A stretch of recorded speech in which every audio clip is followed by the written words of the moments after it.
From 90.7 WFAE, this is Newsworthy for Wednesday, May 29th, 2024. I'm Eric Teal.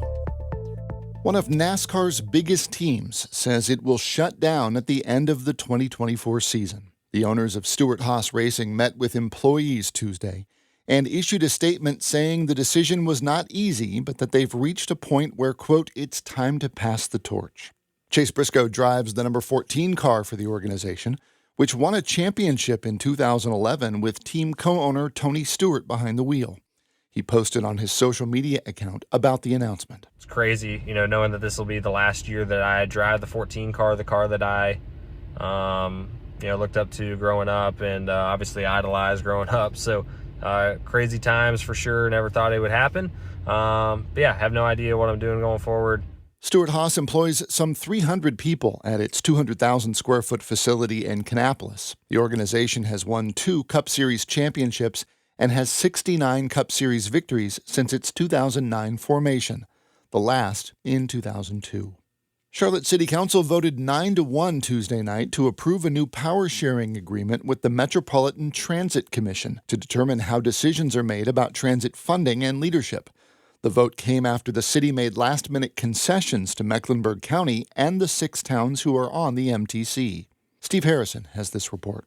The sticking point is over Charlotte seeking a 1-cent sales tax increase for transit expansion. If the city gets the tax hike, Mecklenburg County and the towns want a revenue-sharing agreement that would set aside some of that money for so-called orphan roads. Those roads, like Grand Palisades Parkway and Steel Creek, are outside of the city and the towns, and no government is spending money to maintain them. But when the details came out before Tuesday night's meeting, there was no mention of orphan roads. The county and the towns said in a statement that approval of the transit deal is now in doubt. Steve Harrison, WFAE News. Also Tuesday night, Charlotte-Mecklenburg Schools updated its schedule for starting the school construction, replacement, and renovation projects that county voters approved last fall. And Us Helms has more on the $2.5 billion school bond package. CMS plans to use the 2023 bonds to pay for 30 projects. Facilities Director Dennis Lacaria laid out a timetable for the first 12, including 8 that were announced in November, plus 4 new ones. The latest additions are a new middle school in Huntersville and replacement buildings for Berry Hill K-8 School and Huntersville and Beverly Woods Elementary Schools. They're all scheduled to open in August of 2028.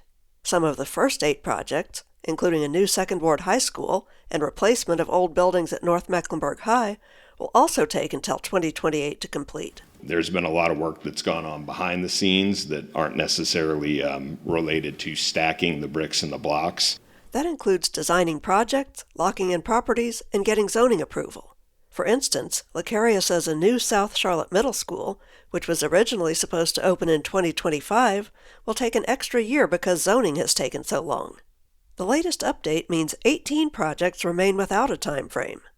Lacaria said many of those will move faster than the current batch, which includes the most complex and costly projects. And Us Helms, WFAE News.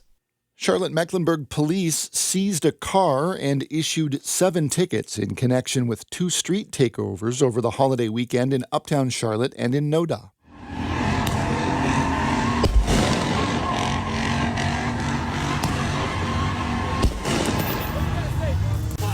Videos posted on social media early Sunday showed an uptown intersection outside the NASCAR Hall of Fame surrounded by onlookers as cars spun donuts and fireworks exploded overhead. Meanwhile, in Noda, videos on social media showed cars spinning wildly in an intersection where, according to Medic, at least 1 pedestrian was injured by a car around 2 a.m. Sunday. A Charlotte fire truck was also involved in a crash at the same time and place, though it's unclear if it was related. State lawmakers approved a law last year toughening penalties for illegal street takeovers to include confiscating cars and higher fines. Since the pandemic, Democrats have embraced mail voting as well as in-person early voting, while many Republicans still prefer to vote on Election Day. But as Steve Harrison reports, the GOP is trying to change that, both nationally and in North Carolina. Former President Donald Trump has said mail ballots are a disaster, and he falsely said mail voting was one reason the 2020 election was rigged. But last year, the GOP changed its tune. The Republican National Committee announced a program called Bank Your Vote to encourage mail and early voting. Even Trump told people last month to vote in a number of ways, including by mail. Dallas Woodhouse, the former executive director of the North Carolina Republican Party, is speaking to conservatives across the state on behalf of the nonprofit American Majority. One goal, get conservatives voting before Election Day. If we're going to be competitive, we have to play by the same rules. We can't wait and try to get all our vote on Election Day. We can't risk the weather or some kind of storm affecting our turnout. He wants to move Republicans one rung up on the voting ladder. Get early voters to vote by mail, get Election Day voters to vote early in person. He says that's a little difficult, in part because of Trump's rhetoric blasting mail voting. In every group I talk to, there are a couple that are hardcore and, they don't like what I have to say. But that's okay. I mean, we have to get everybody. We just got to get a lot of them. Republican Ted Budd won the 2022 North Carolina U.S. Senate race over Democrat Sherry Beasley. He won based on a strong Election Day turnout. But Republicans have decided it's too risky to rely on fourth-quarter comebacks. Budd lost mail voting, getting only 48,000 to Beasley's 134,000. He also lost early in-person voting, with 932,000 votes to Beasley's 1.04 million. Steve Harrison, WFAE News. Christopher Palmater, the stepfather of missing Cornelius girl Madalina Kojikari, took the stand in his own defense in his trial Tuesday. WJZY reports Palmater is on trial for not reporting his then 11-year-old stepdaughter missing. Before the defense asked the 62-year-old any questions about his background, they asked about Madalina. Palmater said he didn't harm the girl, didn't know where she is, and that he didn't know she was missing before he met with school officials who'd questioned why she wasn't in class. Prosecutors say Madalina was missing for 23 days before Diana Kojikari, Palmater's wife and Madalina's mother, reported her missing in December 2022 at Bailey Middle School. Diana has already pled guilty to the same charges Palmater now faces. Cornelius police officers are expected to testify today. Ross Stores Incorporated plans a regional distribution center that could generate as many as 1,400 new jobs in Randolph County. WRAL reports the Fortune 500 company, which operates discount retailer Ross Dress for Less, plans to create 852 jobs and build a $450 million distribution center in the city of Randleman, about 90 miles northeast of Charlotte, by the end of 2026, according to officials with the State Department of Commerce's Economic Investment Committee. They met yesterday to approve an incentives package for the retailer. The project also has the potential to create an additional 550 jobs through a third party, according to officials. The state approved an incentives package valued at almost $13 million, including a jobs grant worth $7.6 million. The jobs grant would be paid to Ross over several years if the company hits employment targets. South Carolina Governor Henry McMaster will hold a ceremonial bill signing today for the state's so-called Help Not Harm bill. It prohibits anyone under the age of 18 from receiving gender reassignment surgery or any form of puberty blocking or hormone therapy. The ceremony is at 11 a.m. at First Baptist Church in North Spartanburg. It's time now for a fact check of North Carolina politics. A bill in the North Carolina General Assembly would limit the wearing of masks in public. But would it grant new freedoms to groups like the Ku Klux Klan? A recent viral post on X claimed the bill has specific carve-outs for entities like the KKK to continue wearing hoods in public. Paul Spey of WRAL spoke to our Marshall Terry. Who posted this, and how widely was this claim seen?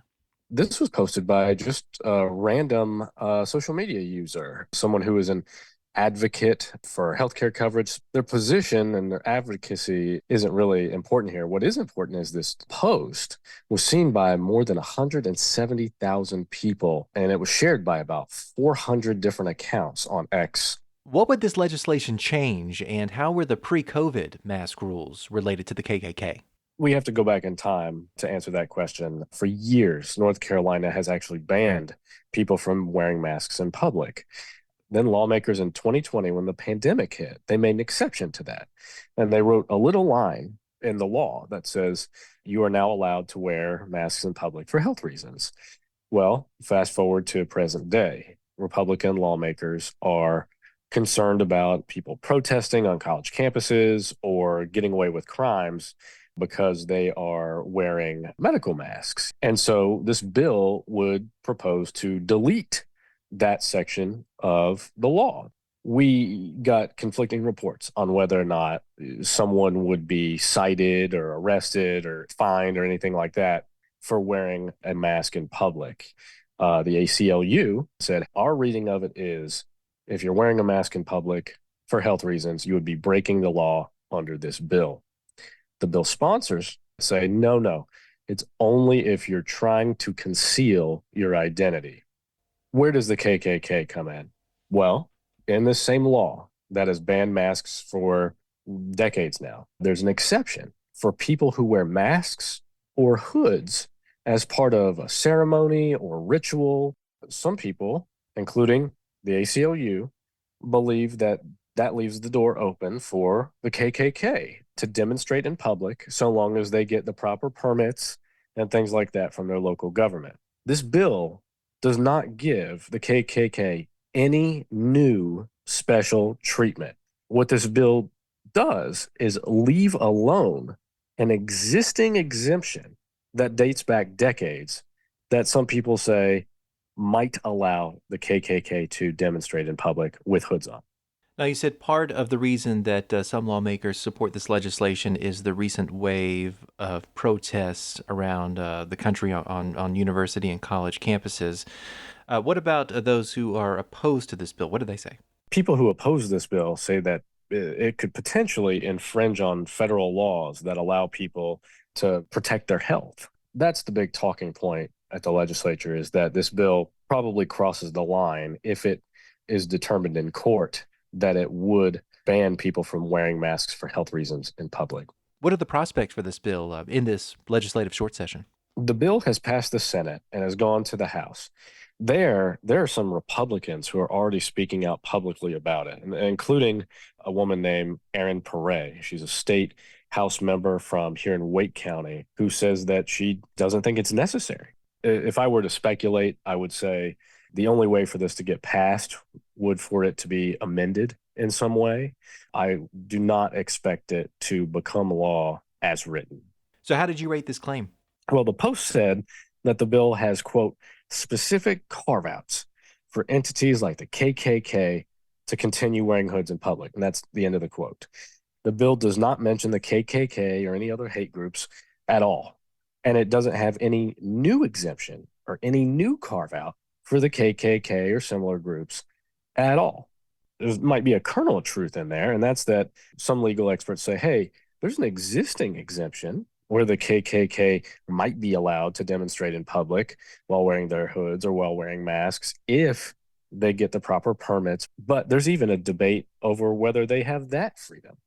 So this Post has a sliver of truth, but largely ignores what the bill does and gives people a really misleading impression of what lawmakers are doing. They are not trying to give the KKK any new freedoms. So we rated this mostly false. All right, Paul, thank you. Thank you.